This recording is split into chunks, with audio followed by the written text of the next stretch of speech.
ఒరులేమేమియనర్చిన నరవర అప్రియము తన మనంబునకగు తానురులకు నది చేయకునికి పరాయణము పరమధర్మ పదములకెల్లన్ అంటాడు భీష్ముడు భారతంలో. మనం ఎవరినైనా ఇతరుల్ని ఏదైనా అనే ముందు వాళ్ళు మనని అట్లా అంటే మనకెంత బాధ కలుగుతుందా సంతోషం కలుగుతుందా ఆలోచించాలి.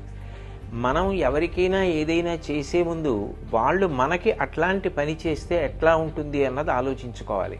మనం ఇతరులను ఒక మాట అంటే వాళ్ళు బాధపడతారు అని తెలిసినప్పుడు అటువంటి మాటలు మాట్లాడకూడదు. ఏ పని చేస్తే ఇతరులు బాధపడతారో అటువంటి పనులు అసలు చేయకూడదు. ధర్మాలలోకెల్లా పెద్ద ధర్మం అదే. కాబట్టి సంయమనం అన్నది పాటించాలి. 84 లక్షల జీవరాశులలో వాక్కు ఉన్నది మనుష్యుడికొక్కడే.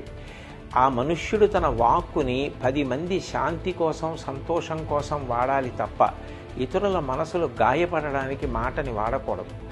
ఈ విషయాలు దృష్టిలో పెట్టుకుని మనందరం కూడా సోషల్ మీడియాని సక్రమంగా వాడుకుందాం తప్ప ఇతరుల యొక్క మనసులు బాధపడేటట్టుగా ప్రత్యేకించి కుటుంబ సభ్యుల్ని మహిళలని ఉద్దేశించి అసభ్యకరమైన పోస్టులు పెట్టకుండా మనని మనం నియంత్రించుకొని సభ్యతా సంస్కారాల్ని చాటిచెప్పాలి.